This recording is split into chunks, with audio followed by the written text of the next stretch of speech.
Then Jesus came from Galilee to John at the Jordan to be baptized by him. John would have prevented him, saying, "I need to be baptized by you, and do you come to me?" But Jesus answered him, "Let it be so now, for it is proper for us in this way to fulfill all righteousness." Then he consented. And when Jesus had been baptized, just as he came up from the water, suddenly the heavens were opened to him, and he saw the Spirit of God descending like a dove and alighting on him. And a voice from heaven said, "This is my Son, the beloved, with whom I am well pleased." Matthew 3:13 through 17. Wisdom and understanding. The Jordan River is crowded in this text, so it's not quiet, it's not private, it's not some little, spiritual moment that nobody else is a part of. It's actually kind of messy, it's public, it's ordinary. People are standing there in the muddy water. Hearts are perhaps heavy, some with regret, but others hopeful. Some are there because they're likely desperate for some change in their life, and others, maybe they're just there because they're curious or they don't know where else to turn. It reminds me a little bit of the DMV or a hospital waiting room or a food pantry, because actually nobody is there because life is perfect. They're there because something needs attention, something needs renewal, something needs healing. And then Jesus shows up. Matthew tells us simply, Jesus came from Galilee to John at the Jordan to be baptized by him, and that's it.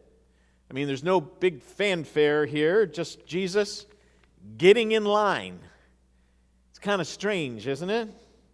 I mean, this is Jesus before his sermons, his healings, before he confronts empire, before he stirs things up with the religious, powerful people. This is Jesus before anyone calls him rabbi or Messiah or troublemaker. This is Jesus before he proves anything really to anyone, and he chooses to step into the same water as everyone else. Now, in Jesus' day, lineage matters deeply. Who your father is matters. Whether your family story adds up matters. Whether your origins are respectable matters. And I say this not to deny who Jesus is. It's really to try to understand the world that is trying in today's text to define Jesus. The Gospels never quite deny the rumors surrounding Jesus' birth. Some scholars suggest that Jesus may have been treated, at least by some, as a child with questionable origin, a label that we would now name as cruel and unjust, but one that carries enormous social weight in Jesus' day. Which means, if true, Jesus will go on to preach about stigma and exclusion from a personal experience, not just some theoretical concept. So if you've ever had your own worth questioned because of where you came from, if you've ever felt reduced by rumors or labels or a story that you didn't choose, if you've ever wondered whether you really fit, you really belong, then Jesus getting in line with everyone else at the Jordan River, it hits differently, doesn't it? John is understandably confused. We might be also. He protests, "I need to be baptized by you, and yet you're coming to me." In other words, this isn't the way it's supposed to work, Jesus. You're the exception. But Jesus refuses to be the exception. Let it be so, Jesus says, for it is proper for us to do this to fulfill all righteousness. And what he's saying really is this. This is how I choose to show up. I choose to show up with people, not above them, in the water, not on the shore, in the mess, not insulated from it. So John baptizes Jesus, and Jesus goes under the same water, the same muddy river, the same current, carrying all those hopes and fears of ordinary people. A river weighed down perhaps by many who feel shame, wondering if they're good enough, clean enough, worthy enough to be loved. I've stood in that river, the Jordan River. How many of you have stood in the Jordan River? Yeah, quite a few of you. All right. I did this several years ago. I baptized dozens of fellow travelers there, which required me to stand in that river for a very long time, long enough to feel the Gararufa. You know what the Gararufa is? I'm going to tell you. It's the doctor fish. And a doctor fish will somehow find your dry skin on your feet and start nibbling to remove the dead skin. Now that'll freak you out if you've never been told ahead of time. And it took me some getting used to. So yes, Jesus was baptized in a river where fish are literally busy removing what is dead. And I laughed at first. It kind of, tickled and, But then I got to thinking about it. Free fish pedicure. Who knew that baptism came with spa services, right? But the longer I stood there, the more profound it felt, waist deep in all that emotion and history and theology and even biology. And they were all conspiring to tell the same truth, that renewal happens when we're willing to step into the water and release that which no longer gives life. Baptism, theologically speaking, is both a dying and a rising. It's a letting go of what is dead and embracing a new life-giving vision of ourselves. So as Jesus comes up out of the water, we're told the heavens open, the Spirit descends like a dove, and a voice says, "This is my Son, the beloved, with whom I am well pleased." And that moment may be far more radical than we typically imagine. Bill Noonan reinforced this radical understanding, this conviction that he has. He's quite passionate about it. He shared it with me again at the choir party at the Hatley's house this past Thursday night. We had a whole group of people around the fire pit, and then after he got into it, they all left. And it was just the two of us for a while. Hopefully you'll stay right where you are. If Jesus had carried even a whisper of shame about his origins, Bill argues, if he had ever internalized doubt about his worth or his belonging, if the world had ever suggested implicitly or explicitly that he didn't quite fit in, then what happens in today's text is very, very important. This voice doesn't just affirm Jesus, it reclaims Jesus. This is my Son, not a mistake, not just a rumor, not a problem to be explained away. My beloved. And remember, at this point, Jesus hasn't preached a single recorded sermon. He hasn't healed a single body. He hasn't fed a crowd. Or he hasn't even challenged the empire. He hasn't sacrificed anything. And yet God says, "This is my beloved."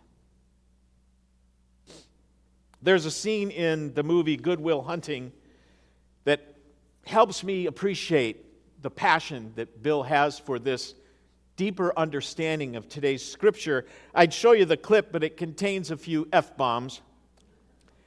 Will Hunting, played by Matt Damon, is absolutely brilliant. He's a mathematically gifted person, at least as much, if not more, than our very own Gavin, he was taught calculus while he's in high school at Maricosta. This guy is mathematically gifted beyond imagination, and like many gifted people, he's deeply wounded. He grew up abused, neglected, told in 1,000 ways that he's disposable. And no matter how successful he becomes, he's convinced that sooner or later, everyone will see what he believes about himself, that he's not enough. Near the end of the film, his therapist, played by Robin Williams, looks at Will and says quietly, "It's not your fault." And Will sort of deflects. He says, yeah, I know. And the therapist continues, no, it's not your fault. And Will, his character, smiles awkwardly, uncomfortably. Yeah, I know. Yeah. No, it's not your fault. And then he gets nervous. He stands up and he says, "Don't do this. Not you. Don't do this to me." And he presses in. Robin Williams' character continues to press in. He stands up and gets closer to him. "It's not your fault. It's not your fault. It's not your fault." And it's not that he's saying it louder. It's just truer. And it gets to the point where Matt Damon's character breaks down. And it sinks in. And he collapses in his therapist's arms, and he weeps, because it now, what he could think of intellectually has made it into his self-understanding, his heart. And undaunted, the therapist moves in and embraces Will. It's not that Will learned something new, but for the first time, he let a different story about himself sink in. A different understanding of who he is, his worth. And I wonder if something like that is happening for Jesus at the Jordan in today's story, when the heavens open and the voice says, "This is my Son, the beloved." And it isn't praise for anything he's done, because he hasn't done anything yet. This is God interrupting every other voice that might have whispered doubt, shame, unworthiness. If Jesus had ever wondered, do I really belong? If he had ever felt the sting of being questioned or dismissed as a bastard child, then this moment is God saying once and for all, you are not a mistake. You are not a question mark. You are not what others have assumed you are. You are my beloved. You are enough. A man in his late 70s shared with tears in his eyes, "I don't know who I am anymore.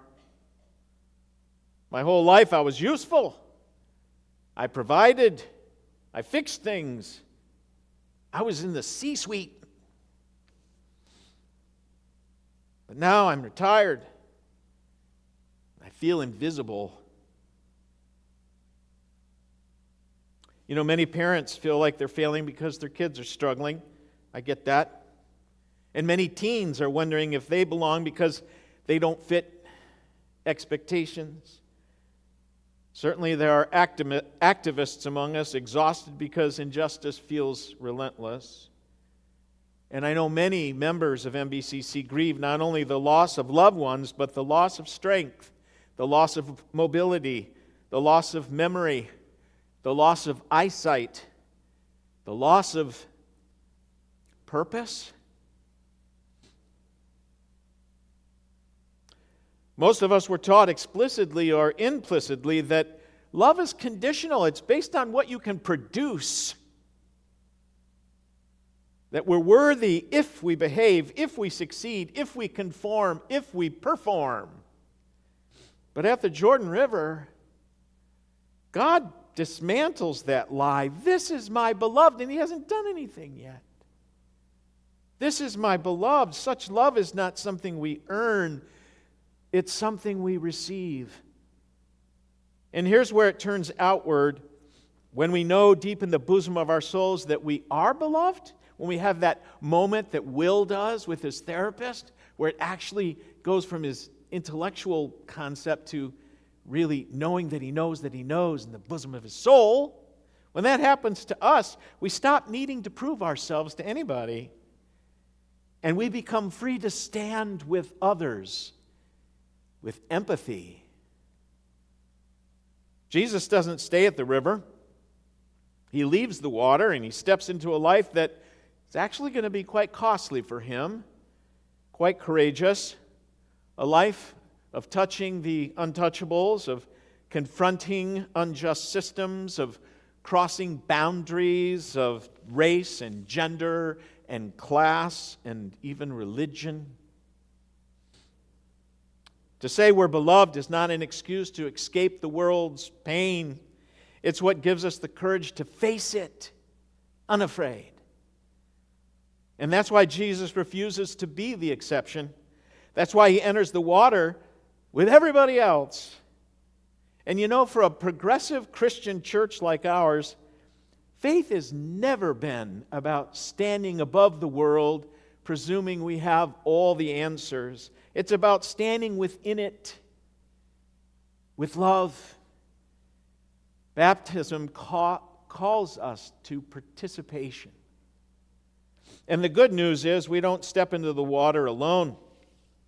The same Spirit that descends on Jesus descends on you and me. We may not hear an audible voice, and quite frankly, Jesus might not have heard an audible voice either, because if you look at Luke's gospel, this self-awareness comes while he's praying. It's a private thing. It's not a public thing. Friends, the voice that names Jesus beloved names us too, for those who have ears to hear. Before we do anything for God, God delights in us. Do you believe it? Before we sign up to serve on a board or a committee or an organization, and I do hope you will, God calls us beloved. Before we fix anything, we are loved. Before we act with justice and compassion and courage in this crazy mixed-up world, we are claimed as beloved children of God. So today, maybe the holiest thing that we can do is simply let that voice, "You are my beloved," be truer than all the other voices that can creep into our head with some stinky thinking. You're not enough. Friends, the water still flows. The Spirit still moves. I hope you can feel it among us. I do. The voice still whispers in our prayers. Can you hear it? Sometimes it whispers rather gently. You have to do what Billy was talking about. You need to exhale. Just need to get centered. Let it all go. Open yourself up to the Spirit. Sometimes it whispers gently. Sometimes it whispers defiantly. You are my beloved. You are my beloved. Yeah. No. You are my beloved.